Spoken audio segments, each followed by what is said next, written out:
ശരി സൈഫ്, ഇപ്പോൾ കുഞ്ഞാലിക്കുട്ടി മാധ്യമങ്ങളെ കാണുന്നത് അതിലേക്ക്.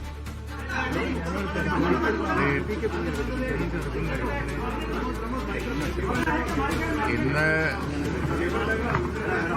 നിയുക്ത മുഖ്യമന്ത്രി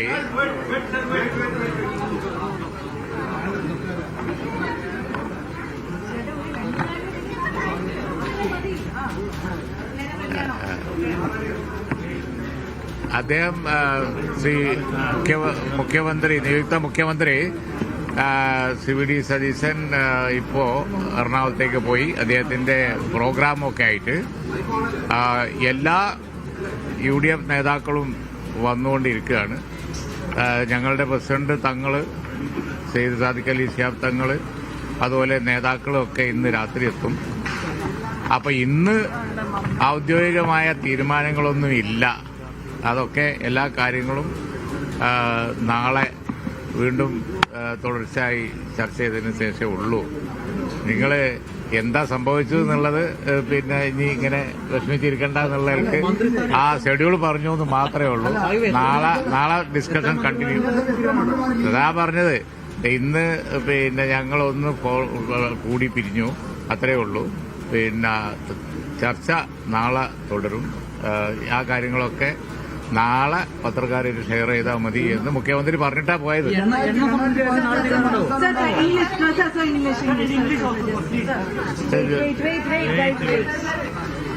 ഇൻ കേരള കുഞ്ഞാലിക്കുട്ടി മാധ്യമങ്ങളോട് സംസാരിക്കുകയായിരുന്നു. ഇന്നത്തെ യോഗത്തിൽ കാര്യമായ തീരുമാനമൊന്നും എടുത്തിട്ടില്ല. അത് നാളെ ആയിരിക്കും യോഗം നടക്കുക.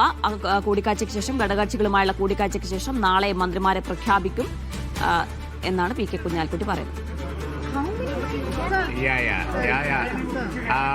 The swearing in ceremony being on Monday, all the other connected with that,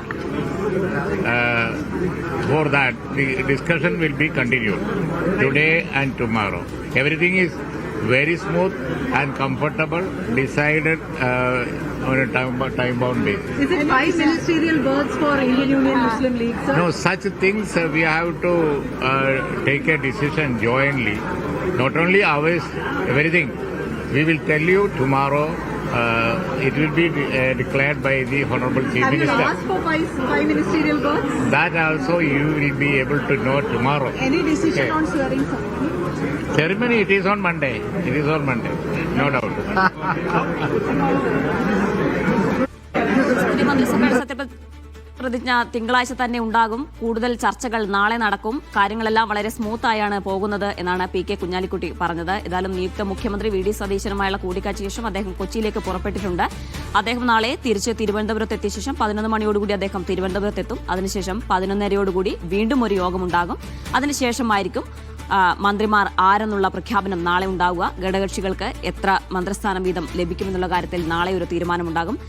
മറ്റ് പ്രശ്നങ്ങളൊന്നുമില്ല, ആശങ്കകളൊന്നുമില്ല. സത്യപ്രതിജ്ഞ തിങ്കളാഴ്ച തന്നെ ഉണ്ടാകുമെന്നാണ് നേതാക്കളെല്ലാം ഒന്നടങ്കം മാധ്യമങ്ങളോട് സംസാരിച്ചിട്ടുള്ളത്. ഇന്നൊരു പ്രാഥമിക കൂടിക്കാഴ്ച മാത്രമാണ് നടന്നത് എന്നും നേതാക്കളെല്ലാം പ്രതികരിക്കുന്നു. ഇപ്പോൾ രമേശ് ചെന്നിത്തലയുടെ വീട്ടിൽ നിന്നും RB സനൂപ് കൂടി ചേരുന്നുണ്ട്. സനൂപ്, സത്യപ്രതിജ്ഞ തിങ്കളാഴ്ച തന്നെയായിരിക്കും.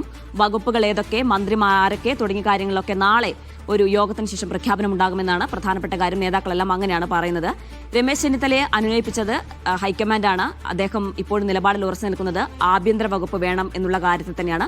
ആഭ്യന്തര വകുപ്പിൽ കുറഞ്ഞതൊന്നും വേണ്ട എന്നുള്ള നിലപാടിൽ അദ്ദേഹം ഉറച്ചു നിൽക്കുമ്പോൾ ഇനി അനുനയ നീക്കം എങ്ങനെയൊക്കെ ആയിരിക്കും, അത് നൽകാനുള്ള സാധ്യത എത്രത്തോളമാണ്, എന്തൊക്കെയാണ് അവിടെ നിന്ന് ഇപ്പോൾ നമുക്ക് ലഭിക്കുന്ന വിവരങ്ങൾ?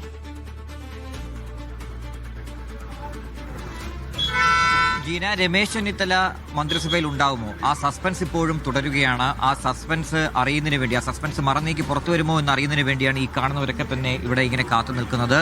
അല്പസമയം മുമ്പ് ഈ UDF യോഗം കഴിഞ്ഞപ്പോൾ ഒക്കെ തന്നെ PK കുഞ്ഞാലിക്കുട്ടി അടക്കമുള്ള നേതാക്കൾ വ്യക്തമാക്കിയത് 18-ാം തീയതി തന്നെ സത്യപ്രതിജ്ഞ ഉണ്ടാവും, എല്ലാ മന്ത്രിമാരും അന്ന് തന്നെ സത്യപ്രതിജ്ഞ ചെയ്യുമെന്ന്. പക്ഷേ ഈ ഘടകകക്ഷികളുടെ കാര്യത്തിൽ ഒരു തീരുമാനം എത്തിയാൽ പോലും കോൺഗ്രസിലെ മന്ത്രിമാർ ആരൊക്കെ എന്നതിലെ തർക്കം തുടരുകയാണ്. അതിൽ ഏറ്റവും പ്രധാനപ്പെട്ട കാര്യം രമേശ് ചെന്നിത്തല മന്ത്രിസഭയിലേക്ക് എത്തുമോ എന്നുള്ള കാര്യമാണ്.